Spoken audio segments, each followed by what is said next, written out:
Hey everyone, it's me, Chase Oliver, Libertarian 2024 candidate for president right after the election day. It's just 1 week past the election day. I'll go ahead and start by saying happy belated Veterans Day to any veterans who happen to watch this broadcast. I see viewers are trickling in. But the main reason I wanted to have this podcast is it's been a week since the election. I've gotten back home, spent some time with family, gotten some much needed rest, have eaten some home cooked food as opposed to the fast food that you eat all the time when you're on the campaign trail. And I thought it would be good to have a live stream to discuss, this campaign a little bit, as well as comparing it to kind of past campaigns in the Libertarian Party history and what we can do for the Libertarian Party going forward to help it have maximum impact. So first, I did want to throw a few headlines out there. We do have some of President-elect Trump's cabinet coming together, and many of them are what I would consider to be quite unlibertarian, especially with regards to foreign policy. We are seeing Elise Stefanik as the UN ambassador, Mike Huckabee as the ambassador to Israel. We are seeing uh, uh, Marco Rubio likely as the Secretary of State. We are seeing some other folks being put into national security positions that lead me to believe that is going to be not so much a change of pace, but so much as just a changing of the guard with regards to our foreign policy. So much so since 2001, it's been very much the war on terror. I fear we're about to have a war on terror 2.0. And then we are also seeing, some other stuff coming out. Is less than stellar, including the incoming Treasury Secretary being somebody who's been very tied to the big banks for a long, long time. Not somebody who really looks like they want to tear down the Fed or any of those kind of libertarian ideas. So I'm a little worried in the get-go that we are not getting many of the libertarian promises that were made on our debate at our convention stage in Washington, D.C. But rest assured, ladies and gentlemen, I'm going to be holding the Trump White House accountable for the next 4 years for every promise broken to libertarians and for really every unlibertarian action that's taken out of this White House. I think that's the duty of libertarians across the country to hold their people in government accountable. That will include members of Congress, members of the U.S. Senate, state legislatures all over the country. But in particular, the buck stops with the President of the United States. Donald Trump, I congratulate you in your win. You had an overwhelming win in your election. And I pray to God you govern better than you did the first time around, because the first time around added $7.8 trillion to our debt, divided this country, locked us down, installed the COVID order, and really did a lot of things that libertarians should not be fond of. So let's all pray that it's better this second time around. But that being said, that's where we're at right now, 1 week out of the election. Let's hope that the rest of the transition magically sees a lot of libertarian ideas and libertarians being put in those cabinet positions. I'm betting right now, if a libertarian is put in, and that could be a small L libertarian, I'm betting Department of the Interior at this point. But we'll see. Maybe I'll be shocked. But that being said, I want to bring on my campaign manager for this election and my campaign. He was also the campaign manager of the last presidential ticket, Joe Jorgensen and Spike Cohen.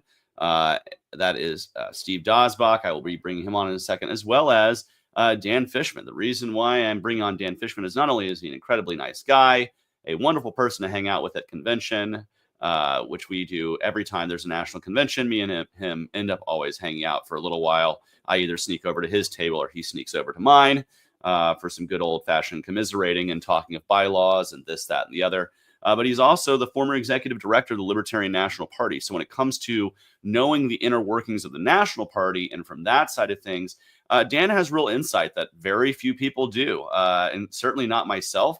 I believe Steve was also an executive director of the National Party at one point too. I see him nodding backstage. So we're going to talk about that kind of inner working of the party, how it supports the campaigns.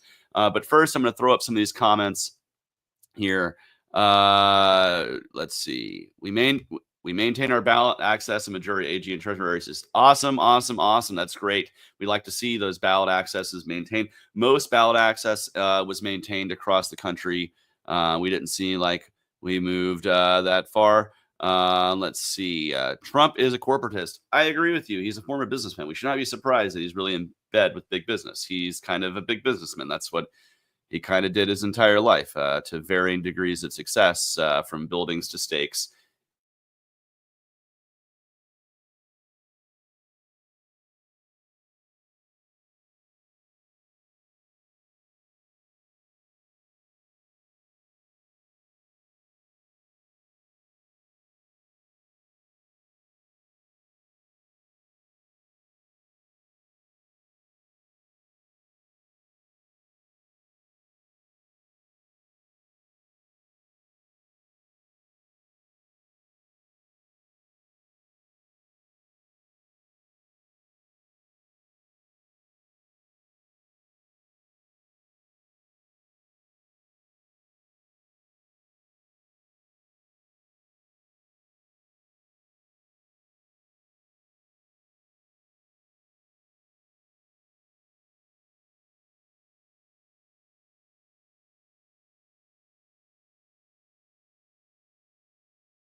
All right, can folks see me?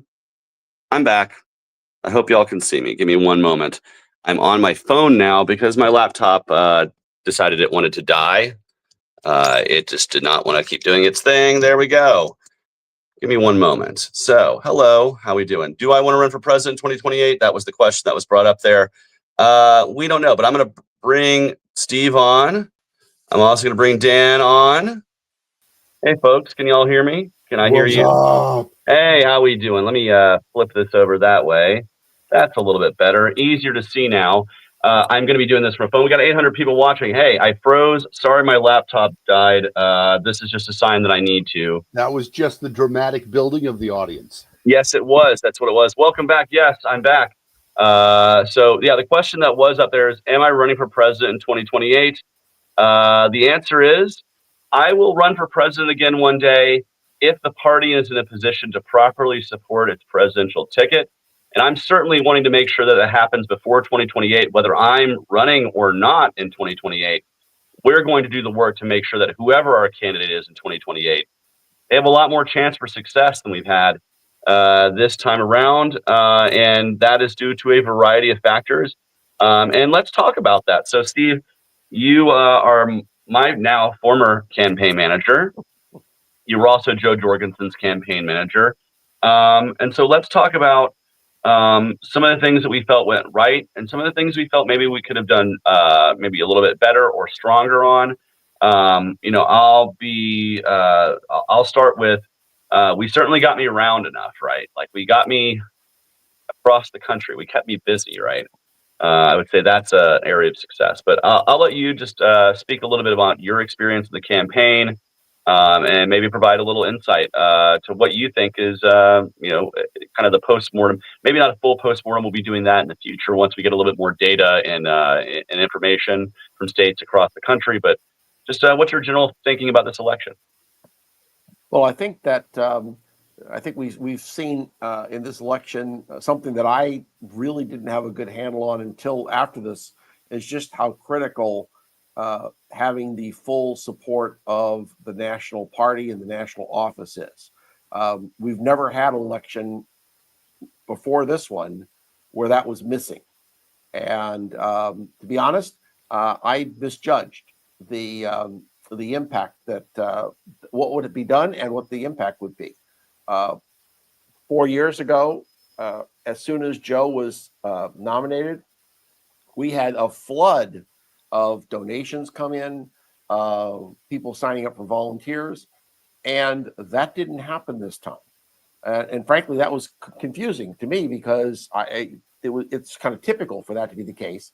And typically, as when people are doing that, they haven't yet had a chance to see or hear the candidates. These are just people that are stepping up to support the Libertarian candidate.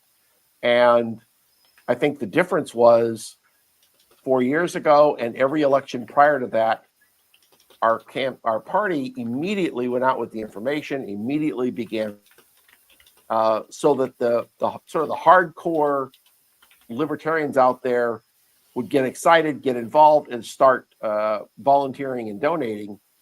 And that didn't happen. We had to basically build all of that from scratch. And it was rough going doing that without that support.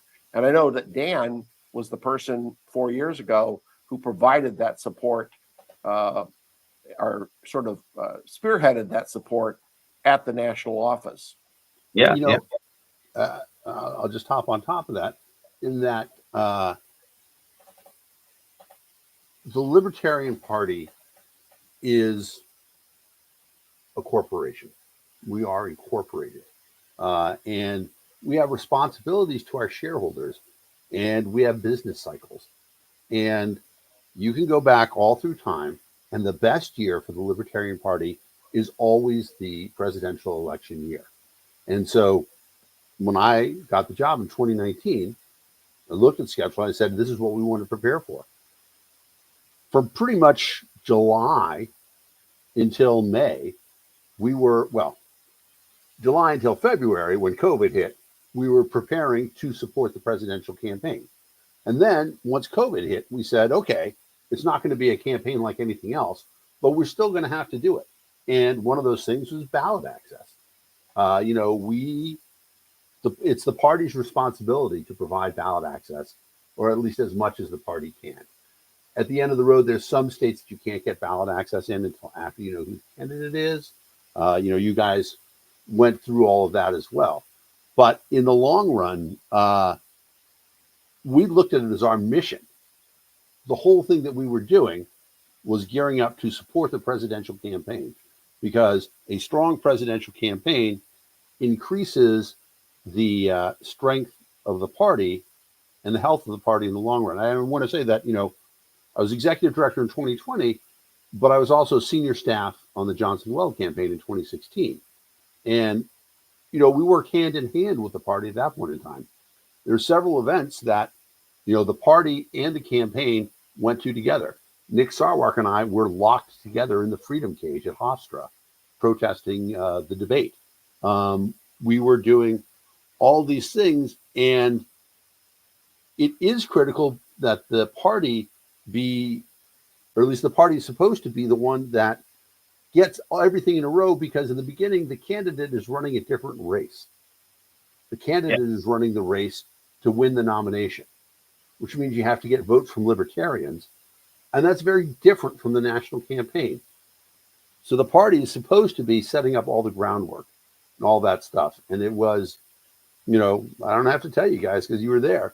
It was very disheartening that the party didn't do any of that. And what's really sad about it is they weren't doing it for any candidate, even if, I'll call it out that I think that the LNC would have preferred Mike Rechtenwald as their candidate, but they weren't prepared to support him either. They'd done none of the groundwork. Yeah, well, what I can say is you mentioned ballot access a little bit there. I'm glad that we were on the ballot in 47 states. It was through very hard work of a lot of hardworking people who went out there and gathered ballot access petitioning signatures. I mean, even before I was the nominee, I was out in Pennsylvania on primary day, gathering signatures in Bucks County, meeting voters. I got a voter as young as 18 and a voter as old as 100 to sign our ballot access petition signatures. It was really fun.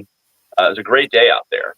And I really enjoyed doing that nuts and bolts work of gathering ballot access petition signatures and doing that kind of stuff. And Lord knows, unfortunately in Georgia, due to not hitting the numbers I wanted to hit, I'm going to be out there in 2 years to get ballot access signatures so we can run a candidate for governor and for U.S. Senate. I think it's important for us to be doing that. And so one of the commitments I will make is that if I didn't hit the number in that state, I'm going to do what I can in my home state to make the difference and get out there.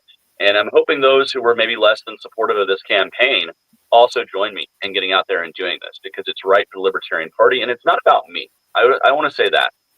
I would be imagine we would be fielding these same criticisms if any of the other candidates had been in my place. I just don't think the National Party in a lot of areas was really prepared to support a presidential campaign, no matter who it would have been. And that has to do with the fact that the previous 2 years, we've seen a steep decline in membership and donors, and in focusing on running elections. We've had less candidates in 22 than we had in 20. We had less candidates in 24 than we had in 22, I think. But we did have about 400 running across the country, and I was proud to get out there and support many of them, to knock on doors with some of them, to hold events with them, to meet voters with many of them. And it wasn't about a party caucus or anybody in any particular thing. You had an L next to your name, and I was going to be traveling where you were running. I wanted to work with you, and I was willing to work with you. And that needs to be the mindset of a leader in the party. And I think, unfortunately, that just wasn't the viewpoint of our leadership. They thought it was, a better gamble to ask for concessions from Donald Trump, to invite him to the convention, to kind of take that energy out of our convention and kind of put a libertarian banner behind Donald Trump, which the man's not libertarian. And I think what we're seeing so far right now, especially in foreign policy, which is, I think, the area where libertarians are most outraged many of the times. I mean, there's a lot of domestic issues, and obviously the size and the debts and deficits are huge to worry about. But I think the area that galvanizes libertarians across the spectrum most is being broadly anti-war. And we're just not seeing that out of the foreign policy picks. And then we're going to see in domestic policy, imagine many of the same things, and so for me, I don't think government's going to shrink. I don't anticipate. I don't think this. By the way, I don't think. By the way, the Department of Government Efficiency is not a real government department. They announced that and they put Vivek and Elon in charge of it. Why? Because they want basically to stay out of my hair for 2 years until July 4th, 2026. Then you can tell me all your ideas. And that's what it looks like it's going to be. We got Marco Rubio as Secretary of State. We got lots of stuff that is not very impressive. And so for me, I don't think that was the best gamble. I just don't. Well, your interpretation is a lot more generous than mine, Chase. I mean, I still believe that to this day, the entire purpose of the thing was to make the Libertarian Party as ineffective as possible. And they did. It's clear that there was MAGA money behind what happened, the people who took over. Patrick Byrne was the largest donor to the Mises Caucus, and he was also in the Oval Office January 6th. Okay, I mean, that guy is a Trumper guy. And the fact of the matter is that for very little money, you could disable the Libertarian Party. And there's no question about the fact that if you look at what the totals were in the swing states for your campaign compared to Joe's campaign, compared to Gary's campaign, they were greatly affected by the fact that there was never a unified effort on the party side to promote you. Well, I want to talk about some other factors that went into vote totals this year. So first off, I think across the board, we saw a reduction in alternative party candidates' performance. Yeah. Jill Stein improved upon Howie Hawkins' performance 4 years ago, but cut her total from 2016 in half. By the way, the argument, Robert Kennedy didn't even run and he got more votes than the Libertarian. He did run for a year and spent tens of millions of dollars getting his name out there. And of course, his last name is Kennedy. So it's pretty, being objective, yes, he did get out of the race. And I imagine he would have done a bit better had he stayed in the race. But it was just a bad year for alternative party candidates. And what I want to say is when it comes to success, I think we did actually very successful with the limited resources we had. If you look at the amount that we were able to fundraise, which, as I said, fundraising was very hard this year. And it's because fundraising for the Libertarian Party as a whole has been down for the last, from 2020 onward, it has been kind of sloping its way down. And so it's very hard to bring people into something that they felt like they've already left. In fact, many of the people we reached out to had previously voted for Joe or for Gary and were not happy with the party had gone, or they were too scared to not vote for, they were too scared of Harris and they wanted to vote for Trump. They were too scared of Trump. They wanted to vote for Harris. There was a lot of that in the atmosphere. And I think that was a lot of the electorate, frankly. And for me, I tried my best to try to spread our message to as many places as possible, but it was a very hard to break through election. Now, what I will say is I'm glad we didn't have a Libertarian candidate who exercised the kind of Blake Masters strategy, where we had a Libertarian candidate drop out in the Arizona Senate race in order to then endorse Blake Masters. And when that happened, ultimately it did not turn out well. The Democrats still won the race anyway. And I thought about what would, and that is essentially the strategy that our party chair has gone with, is like, let's support one of the major party candidates and garner concessions, that was the argument she was making. And I would argue that there are different variables as to what could have happened here. Harris could have won. And if Harris would have won, we would have had people for years saying, oh, well, if only we had gotten in, Trump would have been a libertarian messiah and he would have done all these great things and it would have been great. Yeah. The alternative is now what we're seeing is Trump winning. And we're seeing very quickly that he is not some sort of libertarian in governance. Like, he is not. In fact, his own running mate wrote Beyond Libertarianism, talking about moving beyond libertarianism as a philosophical thinking, anchor point in our politics. And that would be J.D. Vance. So I just want to get back to the matter at hand, though, like the practical running. I can give myself some criticism. Like, I don't want to act like I'm above criticism of myself. There are things that we could have done better as a campaign. Many of that having to do with resources, right? Not having the resources we wanted to do to run the full-fledged campaign that we could have, right? But I will attribute, I will say, I wish we had gotten on the ballot in Tennessee. That was a failure of the campaign. We knew the state party wasn't going to be supporting us. And we had to put ourselves out there. We hired some petitioners to get some petition signatures. We thought we had the numbers we needed. Turns out they weren't very valuable signatures because a lot of them got thrown out. We ended up underneath the number. But we did put in an organized effort to pick on a write-in candidate. So we tried to remedy, and the same in Illinois, D.C., and New York. Anywhere where we were not on the ballot, we went through the extra added step of getting on the ballot as a write-in candidate. In Illinois, that was like 104 notarized forms. When I walked into the UPS store, and like there's my usual guy that I always see at the UPS store, and he's a notary. And he had notarized a thing or two, a form or two when I was running. And when I walked in, he said, "Oh, are you sending a manuscript somewhere?" And I said, No, you have to notarize every one of these forms. I'm apologizing. And he literally told his other person on the staff, he's like, "Listen, I'm going to be very busy for the next so many minutes. You have to handle all the deliveries while I notarize 100 forms or whatever."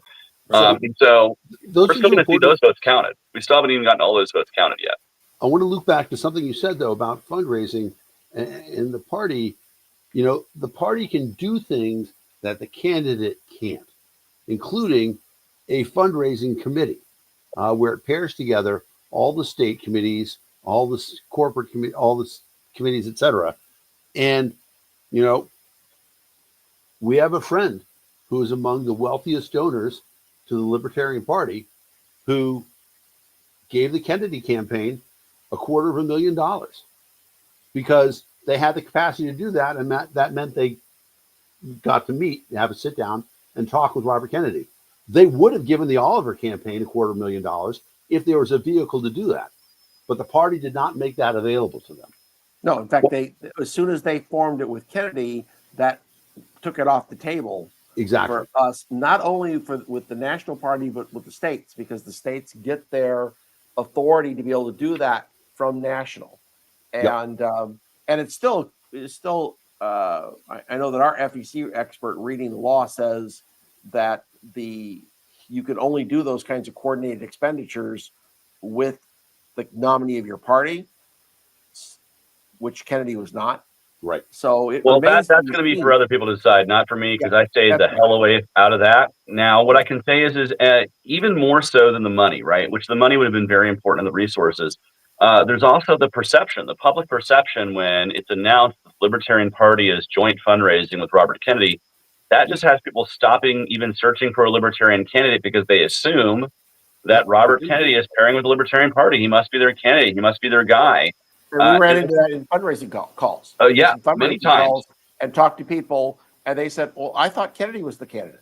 Yeah, many times we had that where either they said, "I thought Kennedy was the candidate," or, "Hey, I saw Trump on your convention stage. I'm not going to give to any campaign that gives any airtime to a duopolist or to a statist like Donald Trump."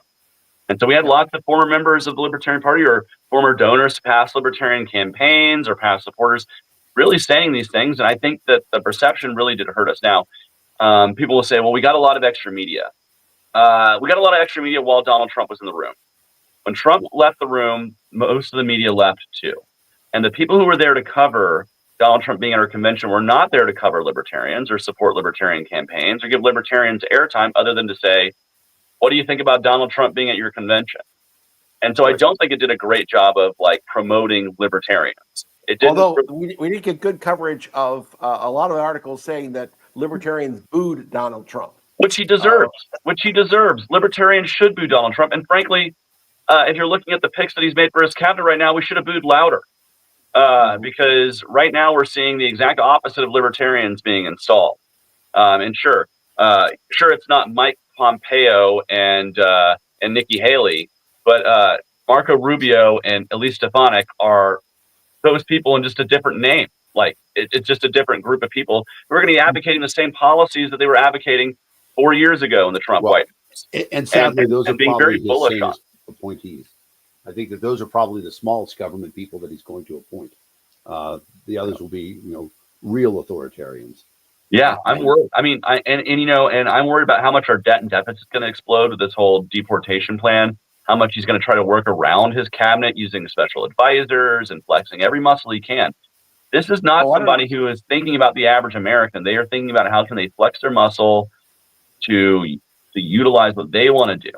And I think that's a problem. And so, yeah, we should have booed louder. We should have absolutely booed louder at Donald Trump, especially if we knew who was going to be his cabinet coming in right now. Getting back on the campaign trail, I traveled all over the country. I had a lot of great events and did a lot of great things, but there were also some things that were prevented from being done because of the party as well. But I just want to talk a little bit about some of the bright spots, I think, which is like my largest voter base was young voters, right? They were the people who had the highest favorability of me anyway, right? Because I got to travel to a lot of universities and high schools to meet with students. I got to inspire a lot of young people. Like I can tell you right now, Free from Freedom Uncut, he is a podcaster. His son, Many Free, super huge fan of the Oliver campaign. Free says I turned his son into a libertarian like he was turned into a libertarian by Ron Paul years ago, right? That inspires the heck out of me. That makes me feel really good. I know a lot of people who have taken a second look at libertarianism, free markets, voluntarism, direct and mutual aid, outside of the auspices of government, how we can streamline the tax code to make it better for emerging entrepreneurs. Like there's a lot of things that I've had conversations with voters across the country. And then I've gotten a lot of insight about, what the average voter cares about. And I can tell you right now, the average voter, if you're talking to out of 100, less than 5 give a fig about trans healthcare, unless their kid is trans, right? Unless you have a trans kid or you yourself are trans, most people do not care about that stuff because it doesn't affect their daily life. What does is the cost of living. What does is being able to get a good job or being able to find a good house or being able to have a good school that your kid can go to or being able to find a good doctor and good health care for yourself that you can actually afford. Those are the things that matter to voters. And if you want to get more specific, when you talk to like voters in Iowa, farmers, they're more concerned about the government stealing their land using eminent domain to build a freaking pipeline, a carbon sequestration pipeline that if it bursts hundreds of feet away from their home could kill them or their kids, right? They're more concerned about that than they are about culture war issues. And so I think one of the biggest misconceptions that people are going to have out of this election is Kamala lost because of culture war issues. No, Kamala lost because the Democratic Party has lost touch with the working class. That's why Kamala lost. She did not. I think that is also culture war, and that's you talk about rank and file union used to be pure blue.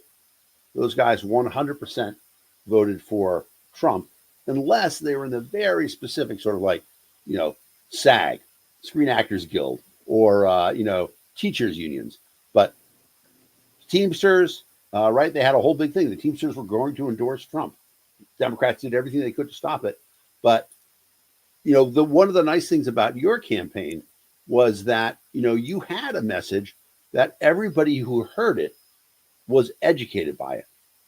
And the problem was that the party did everything they could to prevent people from hearing your message. They never retweeted you, or they rarely retweeted you. They didn't repost you on Facebook until there was a minor revolution inside of LPHQ, and then one person was allowed to post stuff on your behalf, but it was still monitored and censored and stuff like that. The visibility of the presidential campaign, especially when we have a good candidate, and you were a good candidate, is that you say things to people that they sadly have never heard before, right? The idea of supporting bodily autonomy. Nobody's ever heard a presidential candidate, except for a libertarian, say that bodily autonomy includes reproductive rights and the right to refuse vaccinations. You're the only candidate who had both of those things there. If we had been able to get that message out in a better way, that would have been great. But the party betrayed the campaign and betrayed the libertarians itself. Well, what I want to say is like we had a lot of good messaging. Like we did. Like we spent a lot of time crafting really good policies. By the way, shout out to I know Steve's here. Steve is my campaign manager, but shout out to all the amazing staff and volunteers that helped my campaign. Like it's certainly not me and Steve alone. God knows. It was just the two of us. The work that I saw Kelsey do. Yeah, Kelsey was fantastic. But shout out to the whole team, like our policy team of Tarnell Brown and the people he led on our policy side of things.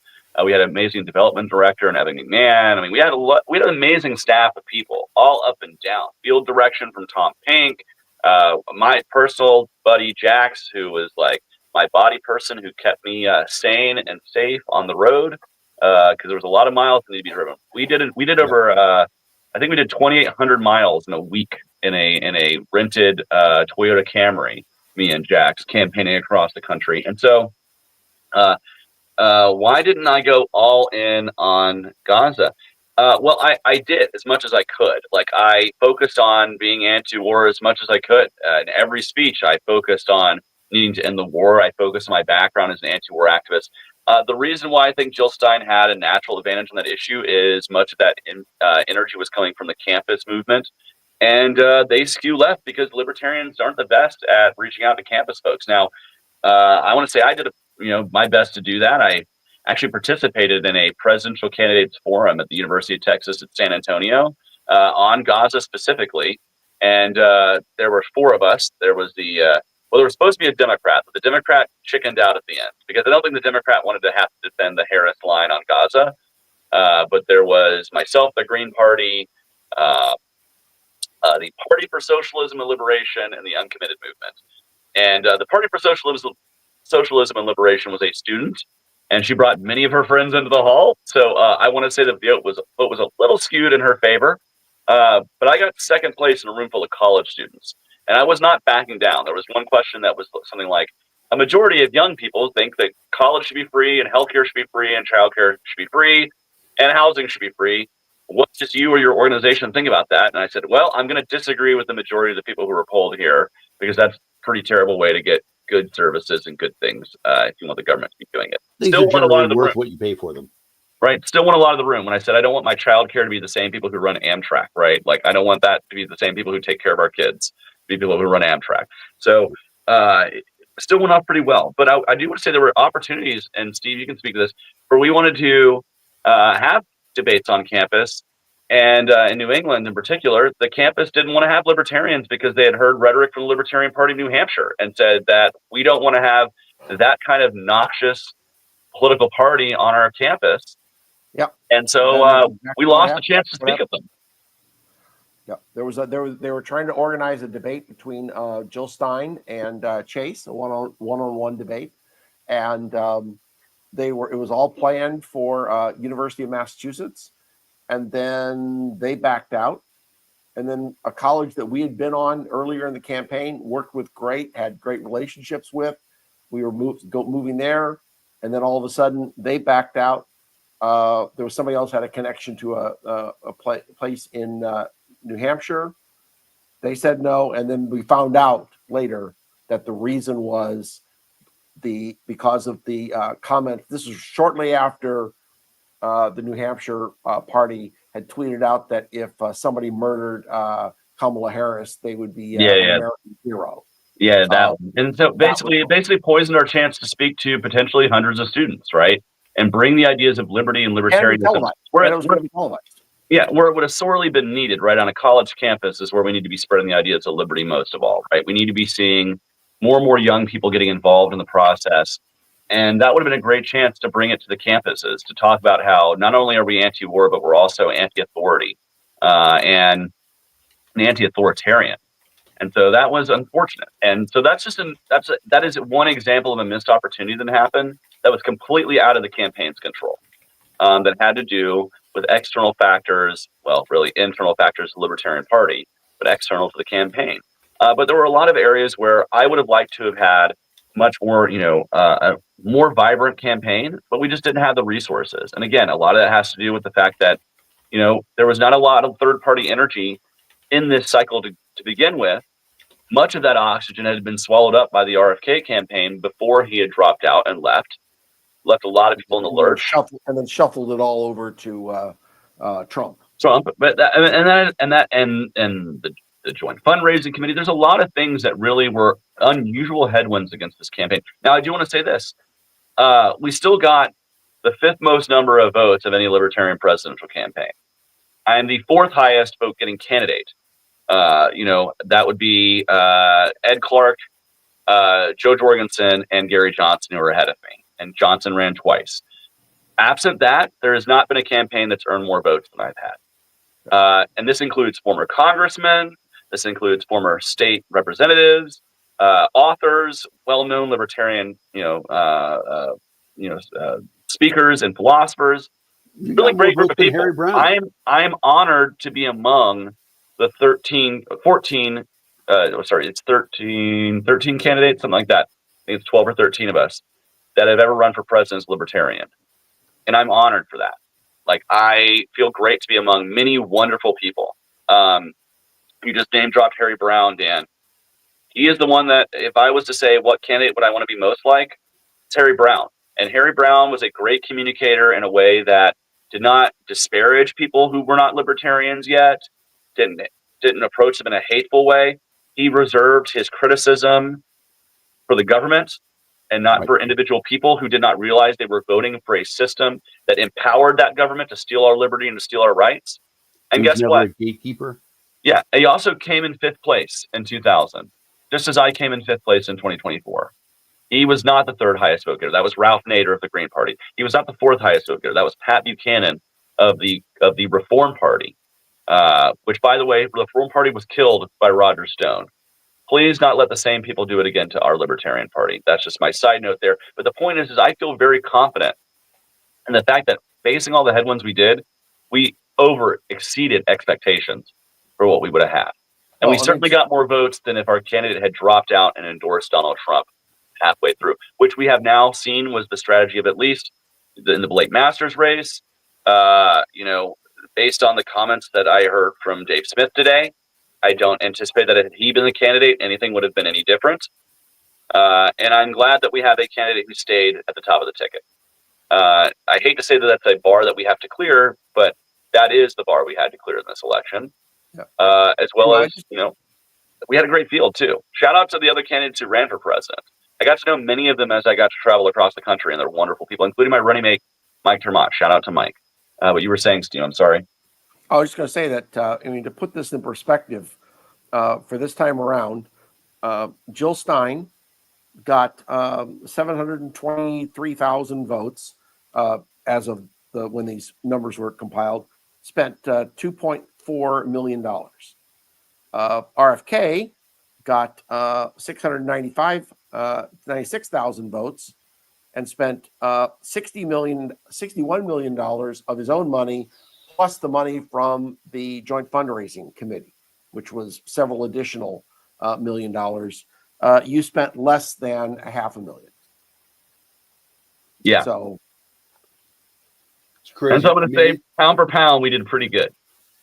Yeah, it's certainly economical, but also it is a testament to the fact that you said things that nobody else was saying on the campaign trail. And we talk about Jill. Jill's run a million times. From Massachusetts, obviously, I know Dr. Stein pretty well. Her message is the same message all the time, and it's not impactful, and it doesn't really change her vote totals. Your message that came out was so unique, right? Because let's talk about things, and we don't want to talk about identity politics, but as an openly gay man running, you represented a voice that wasn't anywhere else on the campaign trail, right? Yeah, exactly. There's a flag. We can talk about Gadsden and all that other stuff, but that is it was a very important thing. Your stance on treatment for children who have gender questions was, without question, the best stance that was out there. Was the best stance in the entire country. And Reason called it out, right? Nick Gillespie talked about the fact that you had the most libertarian position, and yet most people didn't hear it because the Libertarian Party didn't retweet it and shout it to the moon as they should have. Well, also, I do want to say this in regards to that issue. It was asked of me literally on the first interview, and I went in depth with Liz Wolf on it, right? Like, over a large portion of that initial interview I had with Reason. And then I spent the next 5 months hearing people go, Chase never addresses this issue. He never talks about it. He keeps running away from it. It's like, I only answer when it's asked of me because I'm trying to focus on the issue that matters to the most Americans. Now, I'm LGBTQ. I'm not going to run away from that fact. I'm not going to run away from the fact that I think individuals should be able to make their own healthcare decisions, whether they're gay or straight, cis or trans, and that they should be able to do that. And in a family, that should be left to the most local government, which is the family, which is the parents determining for their kids the healthcare that they need. And I am obliged that there is no abuse or neglect to stay the hell out of it. And if you want to call that abuse, take it to court. Take it to court. Sue them. Right. Sue a parent and see what happens when you go to court and the parent says, "Excuse me, Your Honor, I'm doing the thing that my doctor recommends, that I recommend, and that the majority of medical establishments and other people recommended for me to do, and I'm going to make that choice for my child." And see how far that goes. That's not abuse. That's not neglect. That's them making their own healthcare decisions. And I am obliged to let people do that because I'm not your kid's parent. You're your kid's parent. Determine those things for your kids. If I have kids, I'll determine their upbringing for myself. And that is the libertarian position to me. Now, earlier it was asked somebody, where did it go? Bryce. Jesus, so many comments today. I'm having to scroll up. But Bryce, you asked, how can I run for, or how can I vote for a Libertarian Party chair? Great question. You can join your state Libertarian Party right now. And in fact, I encourage anybody who is watching this right now to join their state Libertarian Party if you're not already a member. If you voted for me and you want to see more Libertarian campaigns that are open to allowing anybody to live their life in peace so long as they're not hurting anybody, who's not going to be judgmental, who's ultimately going to say there's a lot of questions that the government and their candidates for office really shouldn't have a say in because that's not the realm of government to be deciding. If you want to see a unified, professionalized Libertarian Party that focuses on growth, supporting candidates, having more, we had 400 candidates roughly run this cycle. I want to see 800 in 4 years from now, at least 800. I want to double that. And so I'm going to be focusing myself on building up a Libertarian Party. No, I'm not running for chair. I want to go ahead and get that out the way right now. I just want to go ahead and say that. People that no, will not be running for chair in 2 years. And can I put that in context? That 400 candidates in I believe it was, I don't remember whether it was 2000 or 2002 or 2004, one of those years in there. We ran close to 2,000 candidates in across the country. We had at least 2 elections in a row, a majority of the U.S. House seats contested. That's how far things have fallen over time because of some of the things like we've seen in recent history. So we've got a ways to go to get back to where what we have been able to do in the past and go beyond that. The answer is no, Jax. Chase for Georgia chair is not happening. Chase for Georgia XCOM, I'd be happy to be on my state's XCOM. But that's not happening. Where did it go? The other campaign, comment I just saw, and it just disappeared. I was messing around with Jax, and then it got out of the way. Well, you know what? We're just gonna let that one go in the universe then. No, someone asked how the media was treating the campaign. There it is. How did the media treat the campaign? Well, I gotta say, shout out to Amber, my media director. She did a great job of reaching out to people. Anytime somebody emailed her, she was really good at, getting them booked, getting them on. We did a lot more local media than I think a lot of past campaigns did, a lot of local news, local radio. The mainstream media, obviously CNN, MSNBC, the Fox News of the world, they were not really interested in that. They were more interested in the horse race between Trump and Harris. But alternative to that, local media, we did a lot of student newspapers and student radio to try to get out young people to vote. I think we did fairly well. They treated us fairly well, right? They weren't very hostile when we could get their attention, of course. That's the big thing. When you can get their attention, which is a struggle for any alternative party candidate. There's places like Scripps News, News Nation, NPR. They were really great. Yeah, they were really good. In fact, I'm talking to NPR tomorrow. But yeah, Scripps News was great. News Nation was good. Shout out to Forbes. They regularly covered us. We were covered again in Rolling Stone in this election cycle. There were a couple of different things. A couple of different outlets that were very good to us. And then by and large, John Stossel. Shout out to John Stossel. That was a great interview. Al Jazeera gave us a full-length interview as well. So we had a lot of chances to get our word out there. I don't maybe think it was utilized, in terms of the party sharing that out as much as they could have. Would have been nice. Again, I am not trying to say this is about me. This is about any campaign. I would have hoped that anybody running would have gotten a better chance. Chase for governor instead of chair? No, not happening. Just going to go ahead and just keep saying that. Olivia earlier asked, what do we do if we want to run for as a libertarian or grow the party, but our leadership isn't listening to us? Frankly, get more of your friends in, get more of them into the meetings and grow your affiliate and elect leadership that's willing to listen to all of its members in the next state convention. That being said, I don't support tribalism, you guys. You notice I'm not, and Dan, I know you called out particular caucus by name. I don't, I had many members of every caucus helping out in this election. I think this is more of a fact of calling out a lack of, I would call it more of the leadership of the party, which most of them belong to one wing or the other. But it's not about whole groups of people. I'm not collectivizing. I'm saying individually, we had a board that could have done a lot more to support this campaign or any campaign. In fact, I heard from candidates across the country who were just not getting a lot of support that they maybe had in previous races. Like I spoke to people who had run multiple campaigns, and they said, when I run 6 years ago or when I ran 8 years ago, got so much more support from the national party, and I'm just not getting that now. So I know it's not just me. It's not just in a vacuum. It's not just because they don't like Chase. It's because I don't think our party is in a position right now to properly support candidates. We don't have the staff, the manpower, the donor network, the activist network to really be as effective in spreading the message of liberty as we could be. And that's my goal over the next 4 years. Because Dan, I don't know if you know this, but when I ran for the nomination, I told every audience I spoke in front of, you don't just get me through November, you're getting me through 2028 at least. I'm going to spend 4 years being an activist for the party and help growing the party. And if God forbid I were to, somehow, if the stars, not God forbid, but if somehow the stars had aligned and I'd won this thing, I'd be running for re-election. So either way, I was going to be committed to 4 years from now, right? So Right. That's my goal.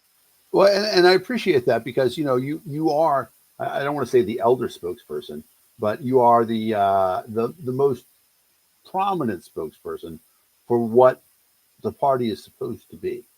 You represent libertarian ideals, you're consistent with them, and you don't support authoritarians.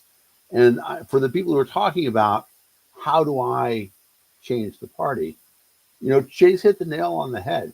And sometimes, it doesn't have to be a structured thing. Sometimes it's as simple as doing a very libertarian thing in your own backyard. Organizing your neighbors to go out and pick up trash one day is incredibly libertarian and subversive because people start to realize, wow, we did a better job doing that ourselves than government does. I can tell you a great example of that, Dan. So I live about a quarter of a mile away from maybe a little bit more from my church, which is one of the, I go to two different churches. There's one that I actually like to go to, but it's a little bit further away for me. But this is what I would call I was too lazy to get up and get to the first church. This is one. I was hoping you were going to say you had so much sin that you had to go to two churches. No, this one is just a much easier walk. Like it's literally within walking distance, cost me no gas money or time. And so I walk to this church all the time with my dog, almost every day. And for a while, I started noticing a lot of trash just building up on the street side. And so I started, when I'd walk my dog to the church and back, bringing an orange Home Depot bucket with me, and I'd have gloves on, and I would just pick up the trash as I'd walk. She'd want to sniff a bush, and so I'd grab the cigarette butts or the random crap that's on the side of the road, and clean that up. And I started doing this over a few weeks, and then one day when I was walking her, I saw on the other side of the street a dad and his daughter. She might be 6 or 7 years old. They were walking down the street with a bucket as well, and the dad and her had gloves on, and they were picking up garbage on the other side of the street. And so that just shows you that doing something in your community that's positive can have major ramifications. It's why I tell people all the time, I get this question a lot. What can I do to improve my affiliate, Chase? What can we do to make our affiliate more, more capable or more effective? And I say there's 3 things you got to do. You got to find one person who's really comfortable speaking at the county commission or the city council meeting or whatever jurisdiction it is that you're, if it's in the state house or state senate, get people to go testify in committee hearings or against legislation. But get somebody who's comfortable speaking in front of a microphone, and make sure at the end of every time they say something to say, and if you like this or if you're against this, come see me in the back, and I'm going to talk to you about the Libertarian Party of so-and-so county. Yep. That's the first Yep. thing. Second thing is you got to find somebody who can walk into a single issue coalition, walk into a group of socialists, for instance, who want to all work together on criminal justice reform and say, I'm going to ignore talking about economics long enough for us to get things done on criminal justice reform, right? You got to have a single issue coalition person, someone who's very affable at working with non-libertarians. And then lastly, find something good to do in your community. Find some sort of community good that you can do that government's not doing, that you can show this is the power of voluntarism and direct action. This is what we do when we don't have to be organized by some sort of centralized governing authority, and we just decide, hey, this needs to be done, let's effing do it, right? Those are the three things that will make your affiliate more successful. If you can do those things instead of just meeting at a bar, drinking some beers, and talking about how crappy the government is. We all agree the government's crap, and everybody does that at every bar across America, and they don't have to be formulated into a Libertarian Party affiliate to do it. They just do it at the bar. That's called shooting the shit at the bar. That's not what it means to be a political party. If you want to be a political party, you have to affect political change, and it means being involved with what's going on. And this, I'm going to minorly rant, I know, just one more, just minor rant here. But can we get Libertarian Party affiliates to talk about the things that are going on in their area? Like, if you're the Libertarian Party of Gwinnett County, Georgia, please talk about what's going on at the Gwinnett County Commission meetings. Please talk about what legislation is being proposed, what property tax increases might be happening, those kinds of things. And if you're the Libertarian Party of, I don't know, Libertarian Party of Kansas, right? We mentioned Olivia earlier, shout out her. Talk about legislation that's going on in the Kansas State House. We need to know, we need our affiliates to be able to inform our populace and our voters about what is going on in that area to which they are the Libertarian Party of. And to that end, we need a national party that's going to be speaking out against what's going on at the national level. And, I fear, because we have leadership that was so involved in wanting to get Trump elected, that they're going to look the other way sometimes when Trump does things that they don't really agree with and try to highlight the positives, hide the negatives kind of a thing. I'm going to be calling it out. I'm going to be calling the balls and strikes as I see them over the next 4 years, because it's important to have a libertarian voice to do that. And so if you're wondering what I'm going to be doing over the next 4 years, there we go. Well, and I think that, people should think about the fact that, the campaign is over, but you've talked about the fact that the Chase Oliver presence is not over. You're still a resource for people, right? If I'm having a small convention, I want you to come in and talk via Zoom. I got a pretty good chance of getting you to do that, right? Absolutely. I want to be involved in the party. So if there's a chance for me to speak virtually, if you want to get me out to your convention or to your event, I'm happy to do that. I'm very used to flying on planes, and I'm not a glamorous person. I think I flew business class approximately one time the entirety of the campaign, and it's only because I got a free upgrade. And that was nothing the campaign did. That was just a nice person who happened to be working the ticketing counter at the airport. So so I'm totally used to, if you want to fly me out, fly me coach, baby. And I'm happy to speak out. Like, I want to be a part of, the movement going forward. I want to do everything I can. And to that end, there's going to be some sort of, it's still in the works. It's still kind of clay being molded.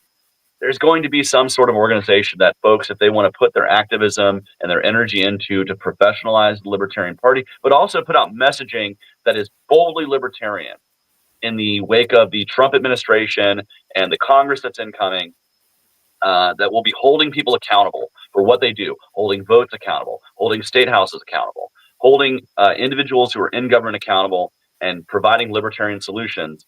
There will be some sort of structure for people to do that. So just stay tuned for that. Those of you who are watching, it's happening. But I needed a little bit of rest after the election. I needed some nap time and to see my family a little bit.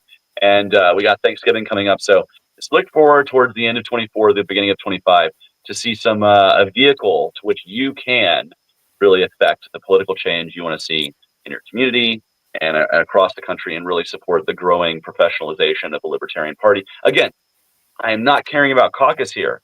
I am caring about professionalization. I'm caring about a focus on running candidates and putting libertarian messaging out there to support those candidates and to support those campaigns. That is the focus of our party, and we need to get back to basics. We need to get back to the root of what it means to be the Libertarian Party, and that is being a party that spreads the message of liberty and runs candidates for office. And that's going to be my focus over the next 4 years. But I did want to say, I do have a guest in the back. He has been patiently waiting. I'm going to throw another person into this. You guys are free to hang out and talk, but I'm going to bring in a good friend of mine.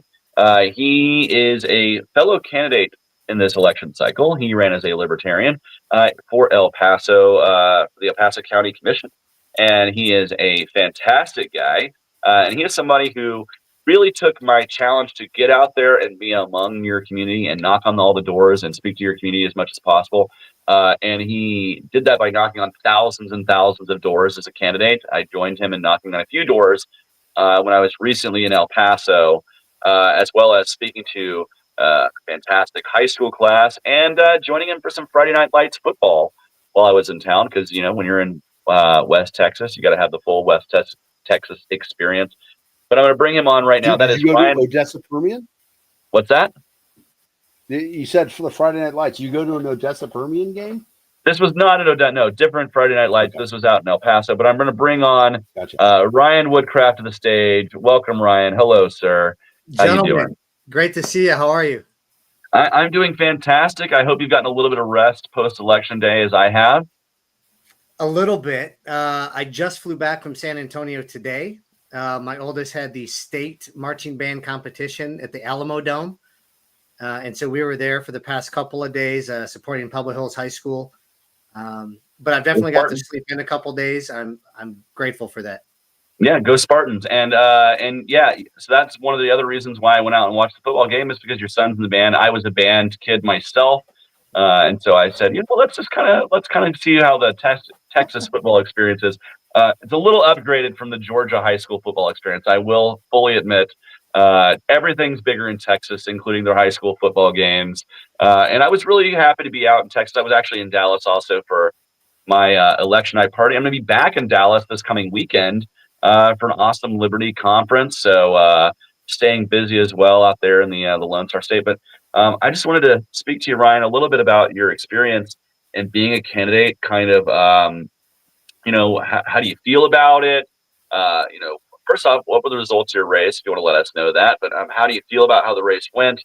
Do you feel you learned any lessons? And, would you be open to either running again or continuing to help the Libertarian Party support candidates in the future, even if it's not you? Well, there's like 9 questions in there. Yeah, so we'll start with the first one. So how did your race? So we'll start with the first one. How'd your race go? Yeah, I was absolutely exhausted. Chase is right. I personally reached over 12,000 doors on foot. Collectively, the team broke the 20,000 barrier just a few days before early voting started. And then we completely shifted our focus from knocking on doors to volunteering at the polls and catching people with push cards before they go in. I'm not going to lie. The results were just a touch depressing, but not necessarily unexpected. Being a Libertarian candidate in a 3-party race in an 80% Democratic county, the Democratic nominee did win with about 54% of the vote. The Republican, I think, was like high 20s, and then we pulled in just under 7%. That's a really good number, Ryan. You should be very proud of that. Which is what I hear. I think I had set my goals around the 12 to 15% mark based on the amount of money we spent, the number of doors that we hit, just the amount of sweat equity we put into the campaign. So selfishly, I would have liked to see a higher number, but we earned over 4,000 votes in that race. I can't say the same about the other 2 candidates. They got votes because of the letter next to the name. Yeah, we earned our votes, and for that, I'm very proud. Yeah, and shout out to the work you did. Knocking on those doors made you go from, if you hadn't knocked on those doors, you wouldn't have been anywhere near that 7% number. Like if you hadn't gotten to meet voters, this was your first run for office as well. So this is your first chance to get out and meet those voters. And 7% is a number that can be built upon. Now you have a pool of voters and a pool of supporters that you can use to help organize Libertarians in El Paso to help grow. And, I'll say that Libertarians in El Paso were already doing a really good job of having that impact. Like when I came to visit you in El Paso, we ended up having lunch with members of the city council, a mayoral candidate. By the way, did she win her race? I was not paying attention. She did not. She came in 5th out of 8. And so we're going into a runoff here next month. Well, she worked really hard, and but these are members who are already serving in city government, and they were willing to sit down with me as the Libertarian candidate and kind of educate me on the concerns that were going on in El Paso, as well as kind of give me the opportunity to speak to their voters. So I'm really thankful that you put in the time to make those relationships, and that's something that I don't think every candidate does, certainly, but I'm really happy you did, and so. 7%, man, trust me, I can feel the pangs of depression. Trust me, my goal was 1 million votes, and I got about 2/3 of the way there. I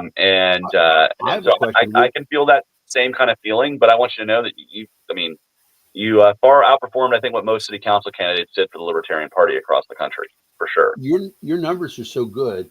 I'm wondering, Ryan, have the Republicans come calling yet? Because that's what happens is when a Libertarian candidate shows that they're willing to work, whatever is the second party in the state, and I know Republicans are the number one, but in the cities, obviously, they're number 2. They're going to come. So be prepared for that. Yep. But I love the fact you got 7% in your first race. Well, Dan, Dan, there are people in that party that I am friends with, and I would work with any day of the week. It doesn't mean I would vote for them. Yeah. No, good answer. No, I am not joining them. Right, and there's numerous reasons why, other than just principle. No, I will not be joining the Republican Party of Texas. Well, I got a great question for you. Now, you not only got the local Realtors Association's endorsement, you also got the local Police Association endorsement. And Michael Lopez says, I have a question for Ryan. Libertarians are often notorious for being, or at least perceived as being, anti-police. Since we oppose qualified immunity, etc. How did you pull off that endorsement? So I'm not anti-police. I am pro-local governance. And to be quite honest, for me to walk into the city's police association, if I were to beat my chest about libertarian principles and ideology and talk about ending qualified immunity, I'm going to get thrown out of there on my can. And so it's not walking into their organization telling them how I want to change it. It's walking into their organization and telling them how I want to work with them to better our community. And there are shared concerns that we can work together on. And I think focusing on those shared concerns is where we made a lot of headway. The president of that association received an award at the state level cleat association meeting that was called the Brass Balls Award, because he held on to the political mantra of cleat, which is to drop bombs and live in the ashes. And so the fact that his organization stood on principle and endorsed the Libertarian not only surprised us, but it also surprised a lot of the people that support law enforcement organizations.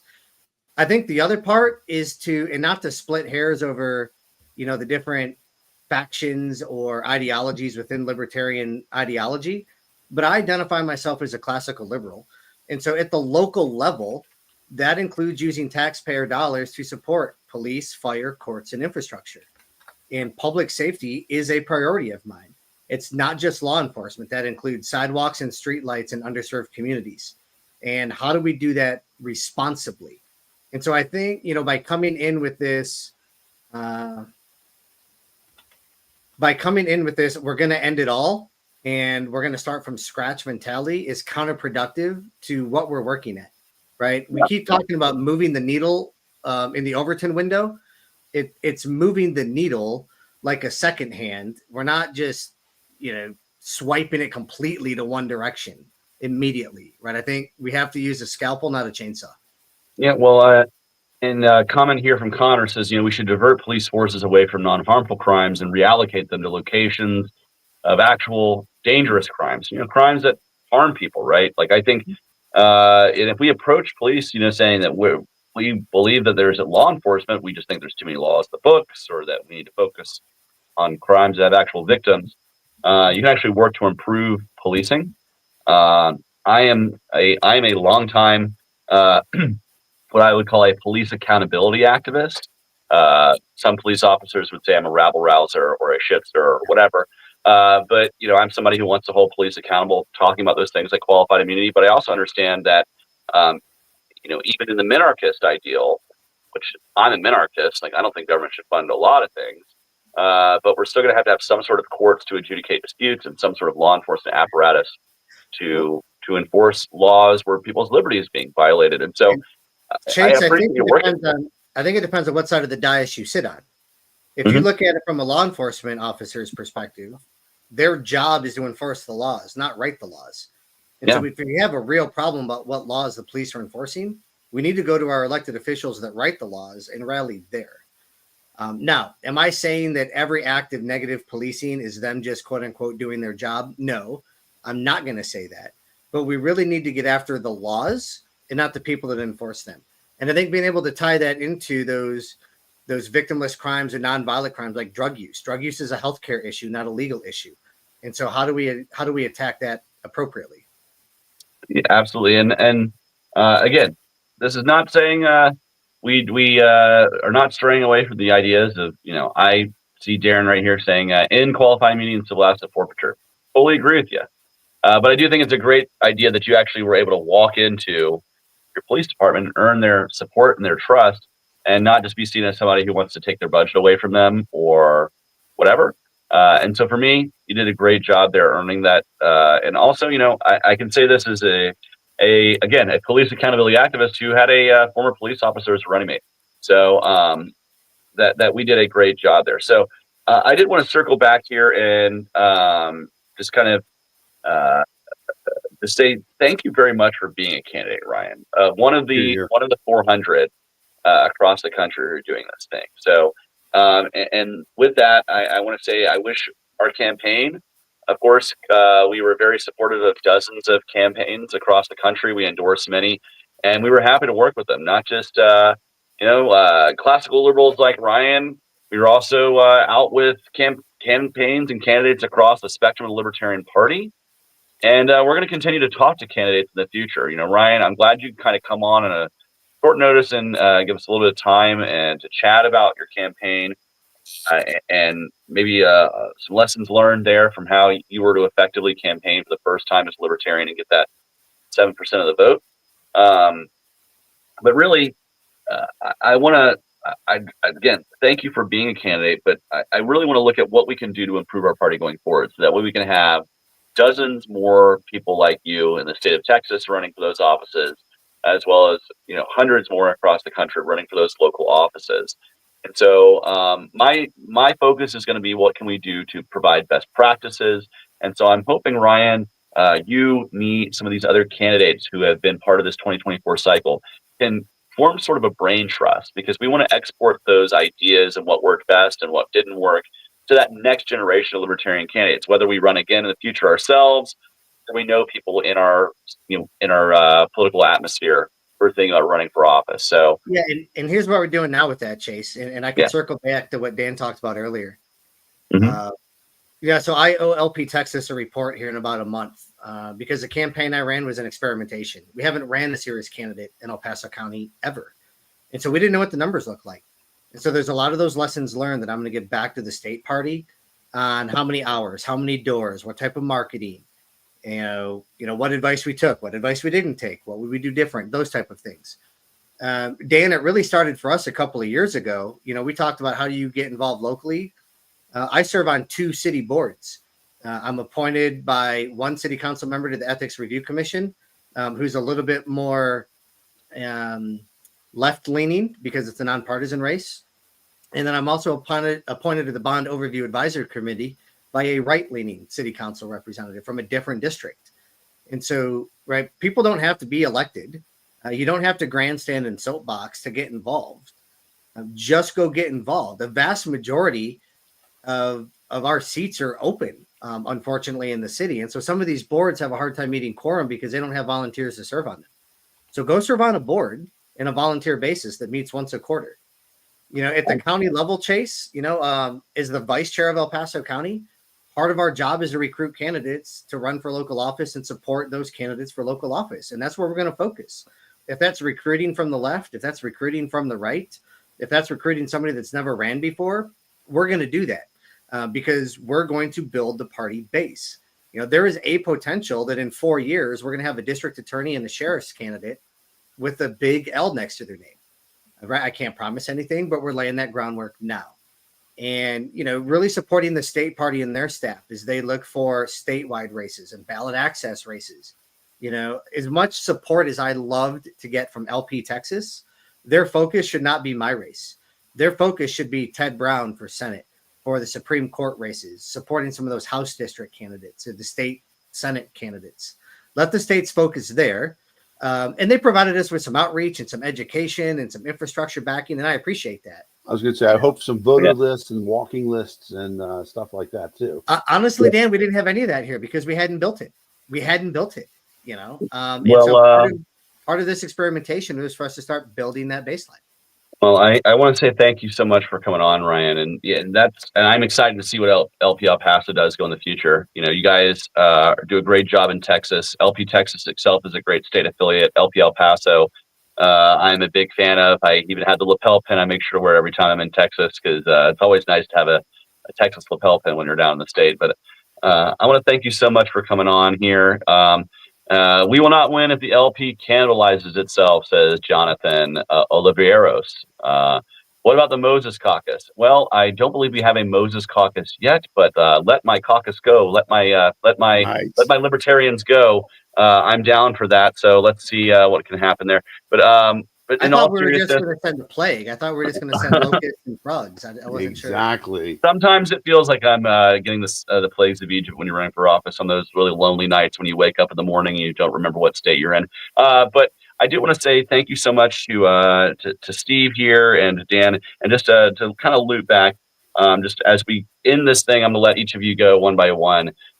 Start with Steve, go to Dan, and then with Ryan, and then I will close ourselves out. But what do you think is next for you? And do you have optimism that the Libertarian Party can have better days ahead of it than it has had behind it?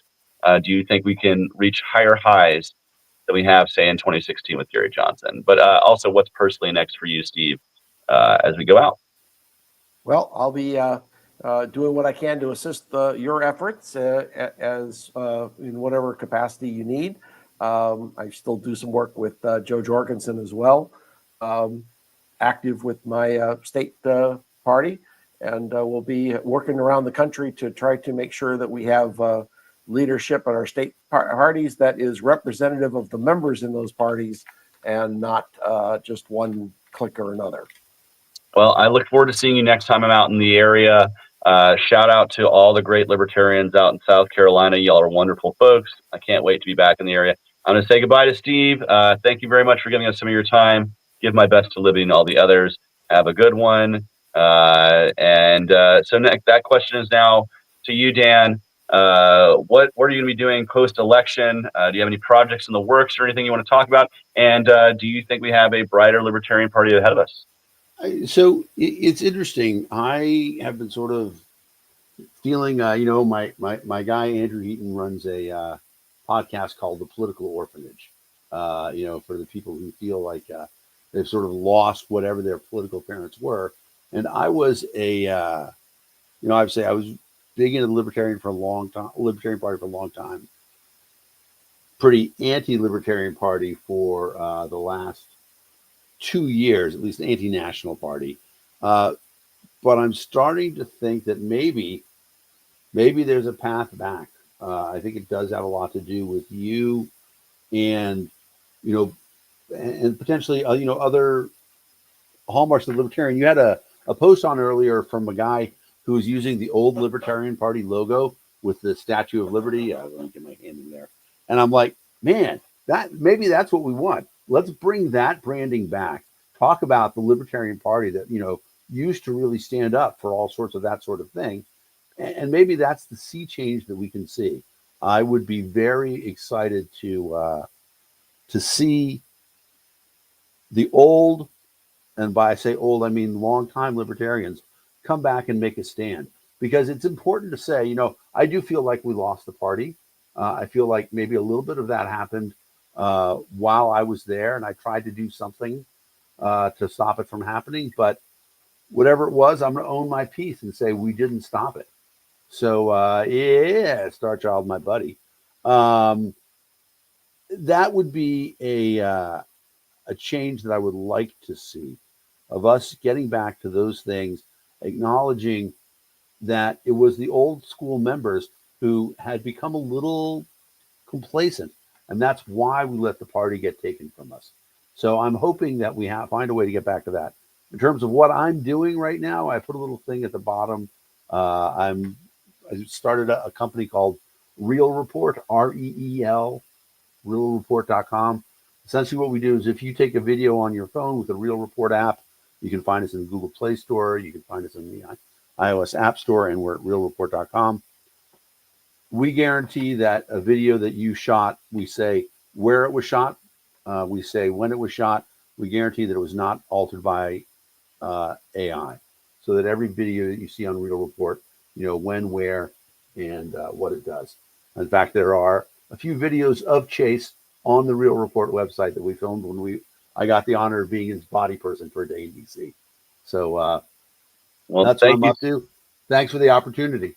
Well, thank you so much, Dan. You have a wonderful day. That Liberty Lady says, I voted for Chase and Mike, you and over 600,000 others. And thank you very much for that vote. And I'm going to wish you a great night, Dan. You have a wonderful evening. Goodbye.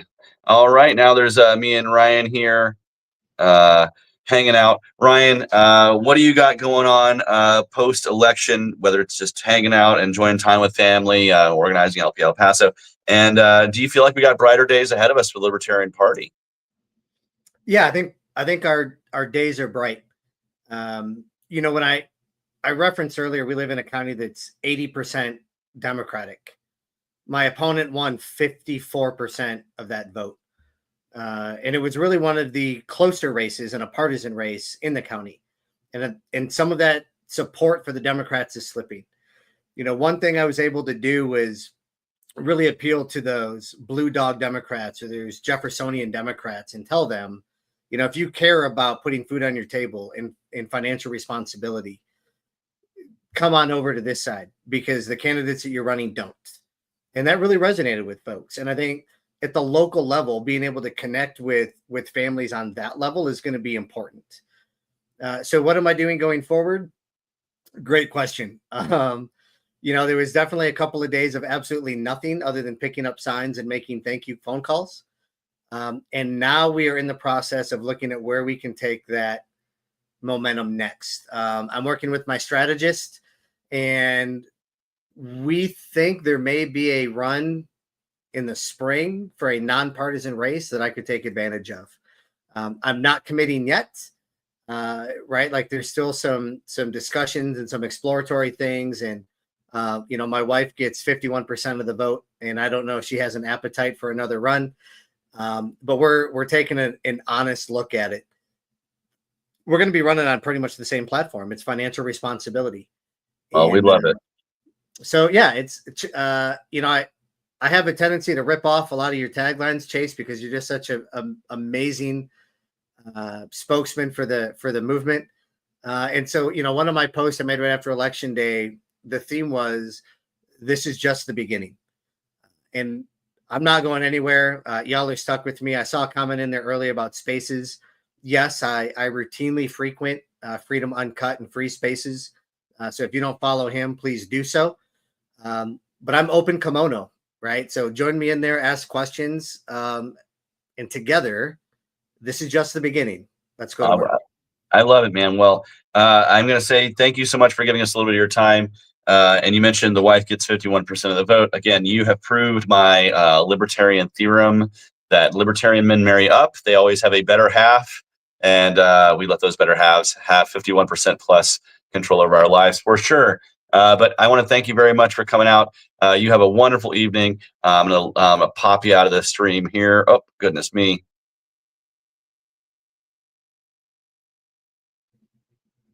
No, Chase, I'm in the stream. I don't think I meant to do that. That's great. I'm going to take it though. One too many times. You could have taken over. Sorry. No, I hit back one too many times, and there we go. But I'm going to wish you a good night, Ryan. Have a good night. Chase, I love you, man. I appreciate everything you've done, not just for me, but for our party. and I can't wait to follow your lead for the next 4 years, my friend. Hey, man, love you too. You have a good one. Give my best to the family. All right, so here we are, just me again, just me, all by my lonesome. Yeah, Ryan quickly he took the stream over for just a minute, but here I am back again. And this won't be the last time you hear from Ryan. Won't be the last time you hear from me. I hope each and every one of you who is watching this stream can feel inspired in some way to make a difference in your community without the force and compulsion of government to do that. So find some way to improve your community, to spread the message of liberty. I'll keep doing that in my community, in my state, and across the country, and keep a lookout for what the next step is for me. This is just the beginning, as Ryan said, and I am going to spend the next few years making sure that we can spread the libertarian message in as many places as possible. In conclusion, let's fight for a White House where all of the cabinet members can be libertarian one day. So you guys have a good one. I will see you soon. Peace, love, and liberty to each and every one of you. And we're going to do this a little bit more often. We're going to do these live streams a little bit more often now that I have a little bit more free time and I'm not in an airplane all day. So thank you so much to everybody who checked this out. And we'll see you again soon.